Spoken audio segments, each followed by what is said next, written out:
और उसका दिल ढक से रह गया। वो बूढ़ा आदमी वहां नहीं था। ये क्या? अभी तो वो यही था। बीड़ी का धुआं, उसकी आवाज, कहाँ गायब हो गया? कुछ तो गलत है इस बस में। तभी तुषार की नजर सामने की सीट पर पड़ी। वहां एक आदमी बैठा था, अखबार पढ़ रहा था। रात के 1 बजे इस सुनसान बस में कोई अखबार पढ़ रहा था। उसका चेहरा अखबार के पीछे छिपा था और वो इतने ध्यान से पढ़ रहा था जैसे दुनिया की सारी खबरें उसी में समाई हों। तुषार की सांसें तेज हो गईं। भाई साहब, आप कौन है? इतनी रात को अखबार? उस आदमी ने कोई जवाब नहीं दिया। तुषार ने खिड़की के बाहर देखने की कोशिश की, लेकिन बारिश की बूंदें और बिजली की चमक ने उसे और बेचैन कर दिया। उसने फिर से उस आदमी की ओर देखा और तभी उसने अखबार नीचे करना शुरू किया। जैसे ही अखबार नीचे हुआ, तुषार ने उसका चेहरा देखा, खून से लथपथ, सिर का एक हिस्सा कुचला हुआ, जैसे किसी ने उसे बेरहमी से मारने की कोशिश की हो। उसकी आंखें खाली थी, जैसे कोई आत्मा उनमें बाकी न बची हो। नहीं, क्या है? तुषार की चीख बस के सन्नाटे में गूंज गई। उसकी आंखें बंद हो गईं और वो सीट पर सिकुड़ गया। अचानक एक ठंडी हथेली ने उसका कंधा पकड़ा। उसने डरते डरते आंखें खोली तो वही आदमी सामने था, लेकिन अब उसका चेहरा बिल्कुल साफ था। कोई खून नहीं, कोई घाव नहीं। वो हल्के से मुस्कुरा रहा था। अरे भाई साहब, क्या हुआ? इतना डर क्यों गए? आप ठीक तो हैं? पानी पिएंगे? आप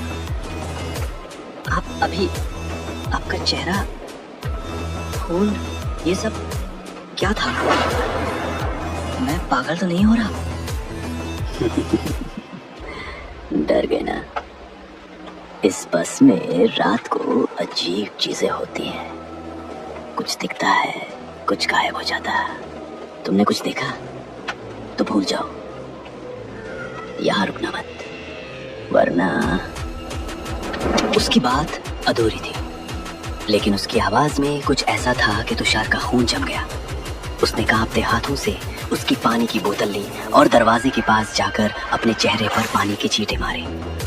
2 घूंट पानी पीकर रुमाल से चेहरा पोंछते हुए वो अपनी सीट पर लौटा। लेकिन सीट पर वापस बैठते ही उसका दिल फिर से धक से रह गया। वो आदमी वहां नहीं था। ये क्या हो रहा है? अभी तो यही था, कहाँ गया? तभी बस के दरवाजे की ओर से एक आवाज आई। मैं यहाँ हूँ, दरवाजे के पास। तुषार ने देखा वो आदमी दरवाजे पर खड़ा था। अचानक बस की रफ्तार बढ़ी और वो चलती बस से कूद गया और जोर से किसी चीज से टकराने की और जोर से चिल्लाने की आवाज आई। तुषार का दिल जोर जोर से धड़क रहा था। उसने सोचा भागने का समय है। वो दरवाजे की ओर दौड़ा और किस्मत से उसी वक्त एक स्टॉप आ गया। वो बस से कूद पड़ा और बारिश में भीगता हुआ स्टॉप पर खड़ा रहा। बस धीरे धीरे उसकी आंखों के सामने से गुजर रही थी, लेकिन अब उसने उस बस का असली रूप देखा। वो बस पूरी तरह आधी जाली हुए लग रही थी, जैसे उसका एक्सीडेंट हुआ हो। और बस में बहुत सारे लोग थे, लेकिन वो जिंदा नहीं थे। खिड़की से उसे एक हल्की सी मुस्कान दिखी